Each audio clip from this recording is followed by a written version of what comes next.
부활주일 다음 첫 주입니다. 예수님의 죽으심만 보고 예수님의 부활 소식을 듣지 못했던 두 사람이 있었습니다. 그들은 실패와 좌절감 가운데 예루살렘에서 자기의 집으로 돌아가고 있었습니다.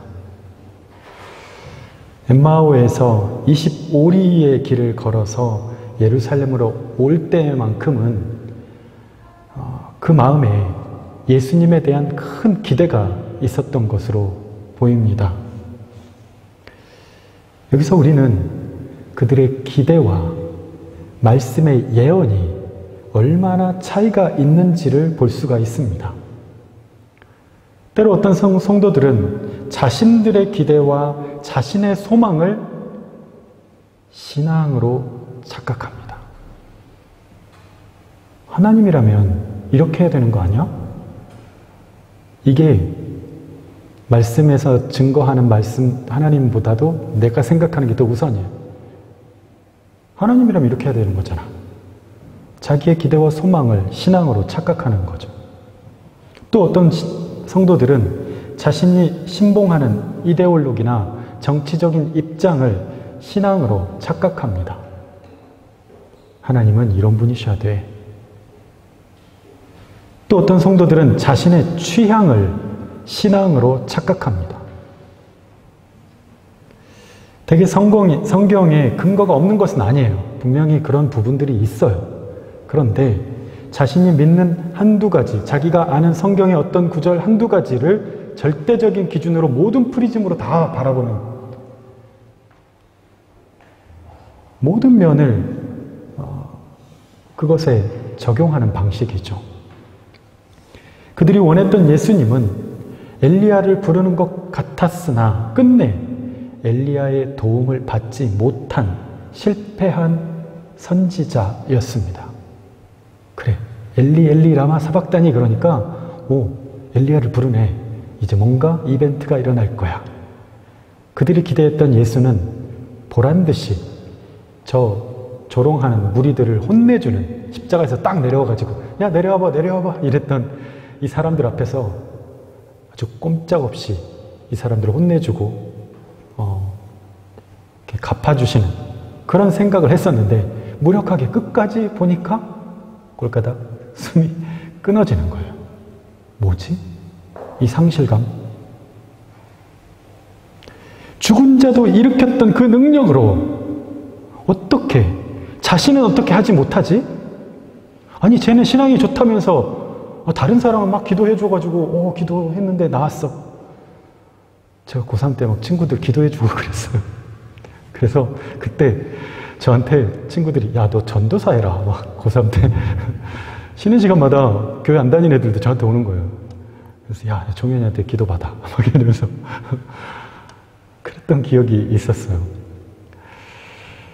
자신은 근데 어떻게 하지 못하는 무력하고 실망스러운 모습의 메시아였어요. 끝까지 기대와 소망을 가지고 난 믿음 있어. 지금 이 순간에 난 실망하지 않을래. 절망하지 않을래. 예수님이 거의 끝나가. 그 상황에서도 나는 믿음을 가질 거야. 하고 예수님을 원했고 자신들이 예수님을 따르는 이유, 자신들이 예수님을 믿는 이유가 무엇인지 보기 좋게 이 사람들 앞에서 역전시켜주는 그 예수님의 능력을 기대했고 내가 아는 예수님이라면 그렇게 하셔야만 했어요.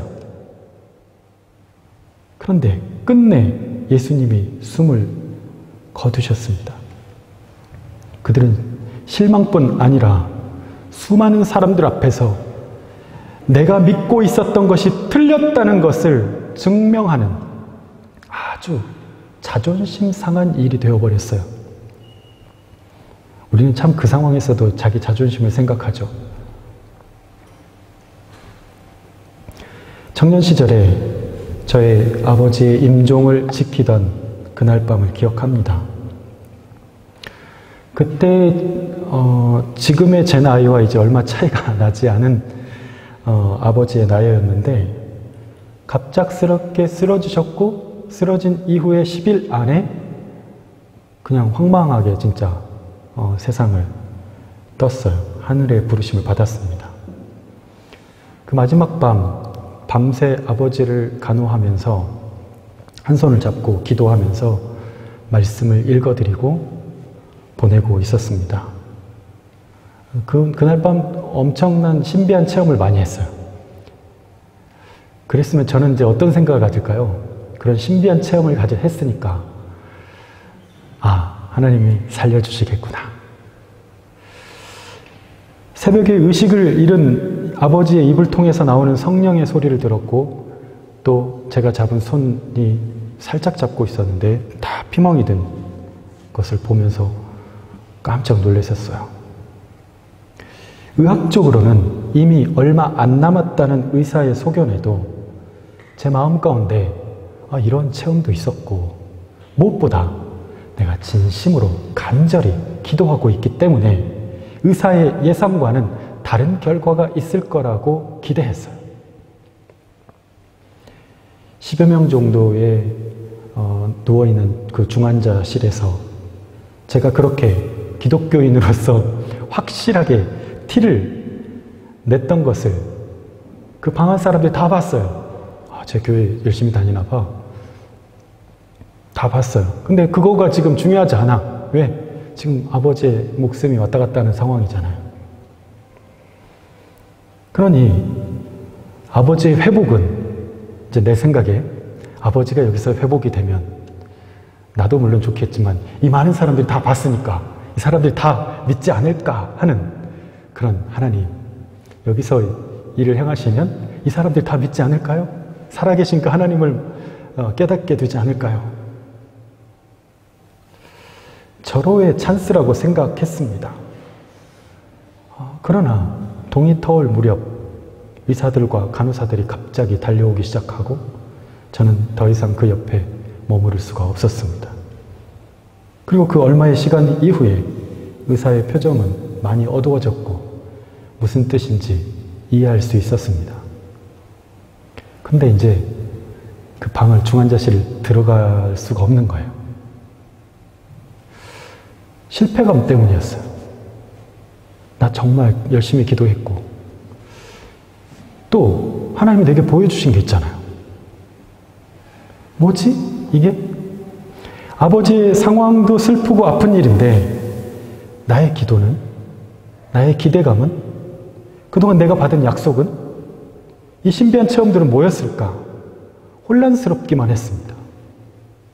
그런데 마침 그때 아버지가 입원해 있는 그동안 틈틈이 그 병원 앞에 있는 교회에 가서 기도를 했었는데 그 교회 목사님이 마침 그 이른 시간에 신방을 오신 거예요.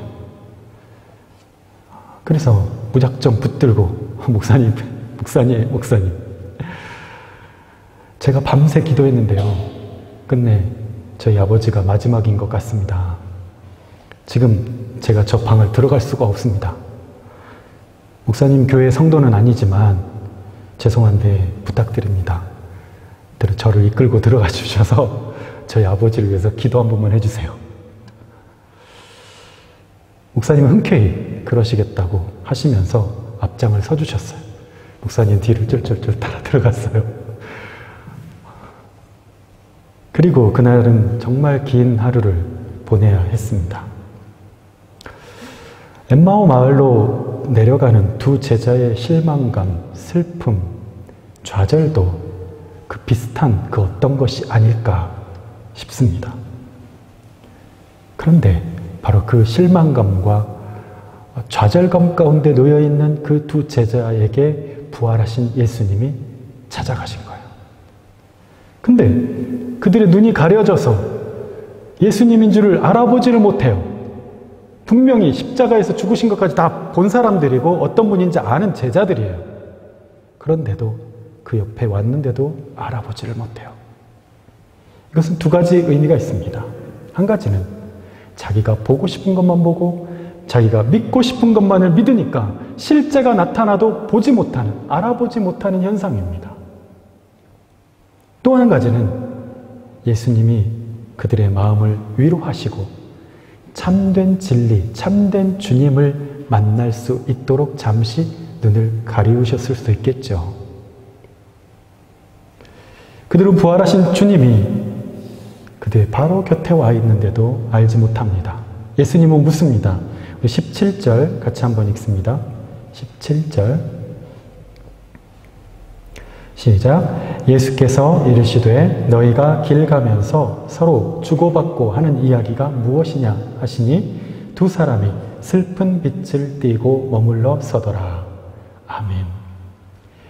예수님이 옆에 와 있는데도, 부활의 신비가 옆에 와 있는데도, 그토록 바라던 실제가 내 옆에 와 있는데도, 그토록 바라던 사랑의 주인이 옆에 와 있는데도 보지 못합니다. 왜? 이 사람은 아니니까요.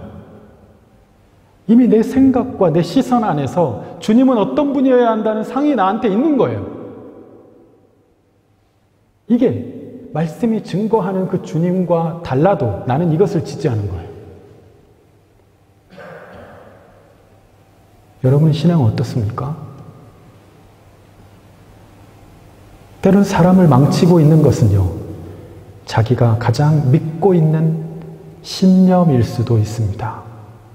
그것이 실제를 만나지 못하게 해요. 사랑도 마찬가지예요. 아내는 이렇게 해야 돼. 남편은 이래야 돼. 이 사람을 믿는 게 아니라 자기의 신념을 믿고 있어. 이 사람이 나에게 보여준 것을 믿는 게 아니고 신념을 믿고 있어. 그러니까 늘 아니라고 얘기하는 거예요. 여자친구, 남자친구 마찬가지예요. 자기가 생각하는 여자친구, 남자친구의 상을 만들어 놓고 그게 아니라고 얘기하고 있는 거예요. 그 사람은 실제를 못 보는 거죠.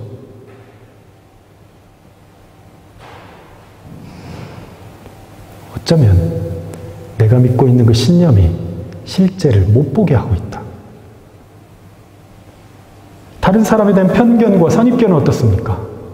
이것들은 색안경과 같아서 한번 그렇게 보기 시작한 것을 끊기가 쉽지 않아요.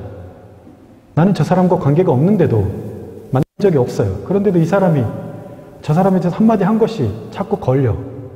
나는 이 사람과 관계해 본 적도 없는데 이미 나는 이 사람이 준 정보가 이미 이게 판단의 툴이 되어버렸어요. 그렇다면 예수님이 그들을 일부러 오해하게 했을까? 그럼 예수님이 그럼 미리 얘기를 좀 해주시지. 얘기했어요. 우리 마태복음으로 한번 찾아가 볼까요? 마태복음 16장 21절.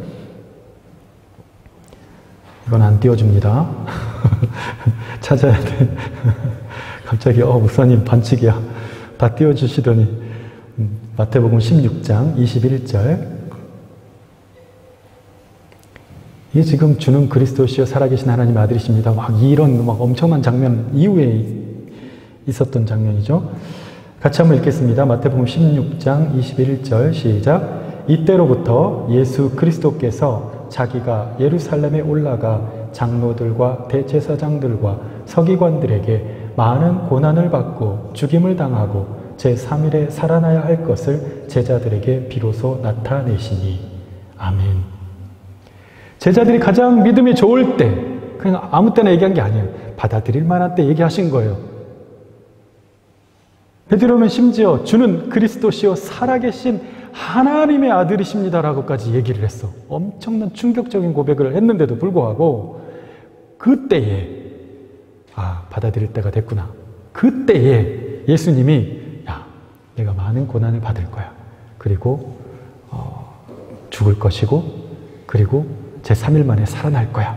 이거를 3번이나 말씀을 하셨어요, 이미. 그런데 왜 이 엄청난 예고의 말씀은 무시하고 내가 듣고 싶은 것만 듣고 믿고 싶은 것만 믿으면서 예수님이 틀렸다고, 예수님이 그러시면 안 된다고, 예수님이 어떻게 그러실 수 있냐고 스스로 실망하고 스스로 괴로워하고 왜 오히려 예수님께 항변을 할까요? 그러시면 안 되잖아요. 예수님인데 왜 나한테 이러시는 거예요? 예수님이 그렇게 얘기하겠죠. 너 그럼 무슨 근거로 그렇게 얘기하니? 오늘 본문 21절을 보면 그들이 예수님을 어떻게 믿고 바라고 왔었는지를 알 수 있습니다. 우리는 이 사람이 이스라엘을 속량할 자라고 바랐노라. 그들이 원하는 예수에 대한 생각이 있었는데 예수가 그들의 생각에 미치지 못한 인물이 돼버린 거예요. 이런 상황이니 진짜 예수가 오셨어도 당신은 아니고 자 다음 이렇게 하는 거예요. 자 다음 당신 아니고. 25절 26절 같이 한번 읽겠습니다. 오늘 본문 25절 26절 시작. 이르시되 미련하고 선지자들이 말한 모든 것을 마음에 더디 믿는 자들이여 그리스도가 이런 고난을 받고 자기의 영광에 들어가야 할 것이 아니냐 하시고. 아멘. 예수님은 이런 자들을 미련하다라고 말합니다. 성경에서 미련하다, 지혜롭다는요, 우리가 말하는 똑똑함 또는 뭔가를 잘 이해를 못하고 좀 파악을 못하는 그런 뜻이 아니에요. 전혀. 하나님에 대한 감각이 있느냐 없느냐예요. 지혜로운 사람은 하나님에 대한 감각을 갖고 있는 사람이고, 미련한 사람은 아무리 지가 똑똑하고 토익, 토플을 이렇게 맞고 뭐를 어떻게 해도 하나님에 대한 감각이 없는 사람, 미련한 사람인 거예요. 말씀에 있는 것을 믿지 않고 자기가 믿고 있는 말씀만 받아들이며 살았던 것입니다. 예수님은 이 길 가는 이름 모를 이 나그네에게 성경을 설명합니다. 좀 더 구체적으로 보면 성경에서 구약에서부터 쭉 모세오경에서부터 예수님에 관해서 그렇게 예고했던 것들을 다 조목조목 설명해 줍니다. 그래서 이렇게 왔고 이렇게 죽었고 이렇게 부활했다라는 거예요. 예수님인 것을 가리우고 그들에게 성경을 읊어주시고 예언에 기록된 것들을 하나하나 설명을 해주시면서 그들에게 간과하고 그동안 놓쳤던 말씀들을 다시 하나하나 짚어주시면서 이 모든 상황이 하나님의 거대한 인류 역사에 대한 구원을 위한 그런 약속 가운데 일어난 일이었고 인류 구원의 역사의 현장에 바로 자신들이 있었음을 깨닫게 해주셨습니다. 가끔씩 저는 복면가왕을 보는데요. 그냥 가리고 노래를 부르잖아요. 그러면 진짜 실력을 알 수 있는 그런 자리잖아요. 마치 노래 실력만으로 자신의 진가를 보여주듯이 예수님이 나그네의 가면을 쓰고 그들에게 말씀 자체로만 진리가 어떻게 이루어졌는지를 보여주셨습니다. 그러는 동안 놀랍게도 이 사람들의 마음이 뜨거워지는 거예요. 뜨거워졌어요. 자기가 알고 믿고 있던 것들이 얼마나 자규적이고 지극히 개인적인 자기 경험과 자기 신념에 근거해 있었다는 것을 깨닫게 된 거예요. 말씀이 이루어지는 놀라운 역사는 결코 실패와 좌절의 역사가 아니라 완성과 이룸의 역사였습니다. 예수님이 그들의 집에 따라 들어가서 같이 함께 먹고 떡을 떼어서 축사하시고 그들에게 줍니다. 그제서야 예수님이 주시는 떡, 성찬으로 말하면 예수님의 살을 먹고 예수님과 하나 된 이후에 그분이 예수이신 것을 깨닫게 됩니다. 우리가 성찬을 지난주에 같이 하면서 예수님의 살을 같이 다 나눠 먹는 우리가 하나의 공동체라고 얘기했잖아요. 32절을 같이 한번 읽겠습니다. 32절 같이 한번 읽습니다. 시작. 그들이 서로 말하되 길에서 우리에게 말씀하시고 우리에게 성경을 풀어주실 때에 우리 속에서 마음이 뜨겁지 아니하더냐 하고. 아멘. 다시 한번 시작. 그들이 서로 말하되 길에서 우리에게 말씀하시고 우리에게 성경을 풀어주실 때에 우리 속에서 마음이 뜨겁지 아니하더냐 하고. 아멘. 여러분, 뜨거움을 회복하고 싶습니까? 마음의 뜨거움, 주님을 향한 뜨거움. 이전에 이 사람들은 자기 열정을 가지고 뜨거움인 줄 착각하고 살아왔던 헌신자들이었다면 말씀을 통해서 바르게 뜨거워진 이 사람들은 이제 그 바르게 뜨거워짐을 가지고 주님을 위해서 헌신하는 자들이 되었습니다. 여러분, 뜨거움을 회복하고 싶다면 내가 기대하는 예수를 내려놓고 말씀이 증거하는 예수를 만나십시오. 내 삶의 벽에 걸려있는 내가 상상하는 예수님에 대한 그림을 내려놓고 이제 말씀이 증거하는 예수님을 그리십시오. 뜨거워지되 바르게 뜨거워져야 합니다. 바르게 뜨거워지자. 바르게. 그러기 위해서는 하나님의 말씀보다 앞서 있던 내 생각과 내 판단과 내 경험과 내 주장, 교회는 이래야 하고 하나님은 이렇게 해야 되고 예수님은 이렇게 해야 되고 은혜는 이렇게 내려와야 되고 나는 이럴 때 은혜를 받고 그러니까 하나님은 내가 이런 은혜 받는 방식을 존중해 줘야 되고 모든 것이 다 내 중심, 내 생각, 내 신념 속에서 하나님의 것을 판단하는 것이 아니라 그게 맞아떨어지면 은혜 받았다고 하고 그렇지 않으면 저 말씀과 나와 무슨 상관이 있는가 낯설게 여기는 그런 신앙 말입니다. 이런 신앙 말씀이 보여주시는 그분의 길을 가고 말씀이 보여주시는 그분의 능력을 힘입고 말씀이 약속하시는 그분의 언약을 붙잡고 살아야 할 것입니다. 바르게 뜨거워지기 위해서는 우리가 주님의 살을 먹고 주님의 피를 마시는 자가 되어야 합니다. 여러분, 그분과 하나 되려면 그분의 십자가, 그분의 희생, 그분의 헌신과 그분의 섬김을 닮아야 합니다.